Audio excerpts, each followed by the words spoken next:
eu vou falar agora de um dos problemas talvez mais comuns dos obstrutivos das vias urinárias. Hoje eu vejo muitas crianças a partir de um diagnóstico pré-natal de dilatação das vias urinárias, principalmente renal.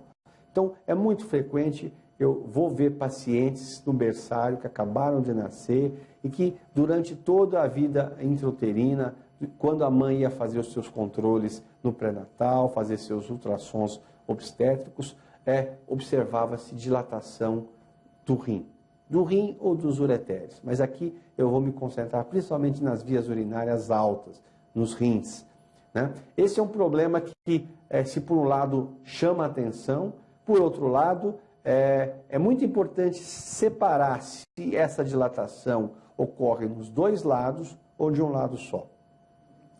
Se for de um lado apenas uma dilatação, mesmo muito grave, eu creio que nós podemos ter uma certa tranquilidade em relação ao prognóstico, a chance que essas crianças vão ter de ter uma vida absolutamente normal. É óbvio que nós vivemos de uma forma adequada com um rim apenas, mas o que eu quero dizer é que nós devemos ter todos os esforços para salvar, para que a criança viva normalmente com 2 rins, mas o fato de esse outro rim dar essa segurança praticamente descarta a necessidade de procedimentos intrauterinos, procedimentos, punções, derivações, feitas por médicos obstetras de pré-natal, medicina fetal. A gente tem visto hoje, enquanto especialista, muita falta de critério na indicação de procedimentos pré-natais ou intrauterinos. E, na verdade, esses colegas, eles fazem um diagnóstico, mas eles não vão acompanhar esses pacientes após o nascimento. Esses pacientes vão ser acompanhados por um urologista pediátrico. Então, existe, por exemplo, nos Estados Unidos, uma sociedade fetal de urologia pediátrica, que visa, sim, estudar, identificar casos que um eventual procedimento possa ser de validade, e eu posso assegurar a vocês que eles são realmente uma raridade, para não dizer exceção. Então, eu queria deixar uma mensagem. Se houver uma dilatação unilateral, não se assustem.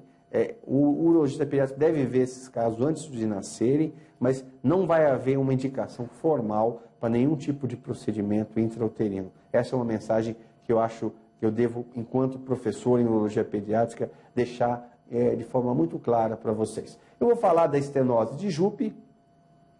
Vejam que até 7% das gestações podem evoluir com dilatação, mas em 70% das vezes é transitória. Então, 1,5% das gestações que vão ter dilatação das vias urinárias. Então, quando existe dilatação, é importante saber se ela envolve todo o sistema urinário. Existe uma graduação que vai de 1 até 4. E as medidas? As medidas dessa dilatação, o ultrassonografista deve oferecer não só do grau de dilatação, mas também do funil do rim, da pelve, da espessura do rim e a classificação segundo a Sociedade Fetal de Urologia.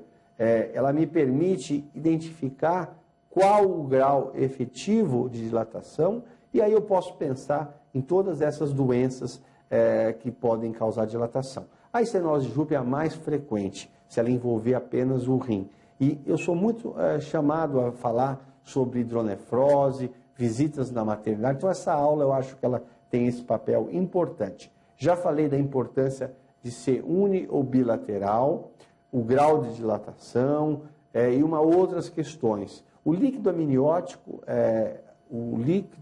ele é composto eminentemente por urina fetal. Então, ele também é um indicador bom de função renal que eu possa estar acompanhando. Então, quando eu vejo um paciente com dilatação, uma das primeiras coisas que eu quero saber é ter um ultrassom em mãos. O ultrassom vai me guiar, porque vai me dar parâmetros mais valiosos, especialmente se a criança estiver abaixo de 6 meses, enquanto os exames ainda mais sofisticados, eles ainda têm algumas dificuldades. Hoje eu me baseio muito num aparentemente simples ultrassom para tomar as decisões mais críticas nos primeiros 4, 5, 6 meses de idade. É um exame seguro, não invasivo, que me diz se o rim está sofrendo, me diz o grau de dilatação que o paciente tem. Então, é um exame muito importante. Com ele eu posso avaliar até a eventual indicação de um procedimento cirúrgico. Existem outros exames, existe a cintilografia renal. Esse exame é um exame funcional que me mostra se a urina está descendo do rim para a bexiga ou não. É um exame que deve ser feito idealmente lá por 6 a 8 semanas, feito muito precocemente. O rim ainda é imaturo, ele ainda existe alguns problemas. Então eu recomendo esse exame numa fase talvez mais tardia. Agora, é nada como uma avaliação de quem está acostumado a tratar desse problema. Uma pergunta que me fazem frequentemente: doutor Macedo, mas num caso de uma obstrução grave numa criança muito pequenininha, existe alguma idade, algum momento que eu já posso operar ou eu tenho que esperar ela crescer? Eu diria que não. Cirurgia renal, a indicação entre o momento a se fazer a cirurgia é a própria doença. Não existe um limite de idade. Nós já discutimos aqui outros assuntos, discutimos o refluxo, mas na estenose de Jupe não. Na estenose de Jupe, quem define a indicação do que deve ser feito é a própria circunstância. Ou seja, eu tenho plenas condições de entrar num rim de uma criança de poucos dias de vida e fazer uma cirurgia curativa, salvar absolutamente um rim. Às vezes eu não tenho essa mesma condição em outras áreas das vias urinárias, às vezes eu não tenho essa condição, por exemplo, no ureter, que é uma situação mais complexa. Então eu queria dizer para vocês que a cirurgia, quando ela deve ser feita, é uma cirurgia que envolve a remoção da área doente. Vocês têm aqui o rim, o funil do rim, a pelve, os cálices estão dilatados e a transição desse funil para a ureter. A cirurgia consiste em remover essa área estenosada, estreitada e fazer uma boa boca e reunir essas estruturas de uma forma segura, fazer uma anastomose segura, eventualmente deixando algum canal moldando esse rim para que eu possa ter um bom sucesso. Em 1/3, 30% dos casos de estenose de Jupe, muitas vezes existe um vasinho do polo inferior que encavala nessa região do funil, como está aqui apresentado nesse slide, mas isso é um achado intraoperatório e uma vez ele identificado, ele será removido.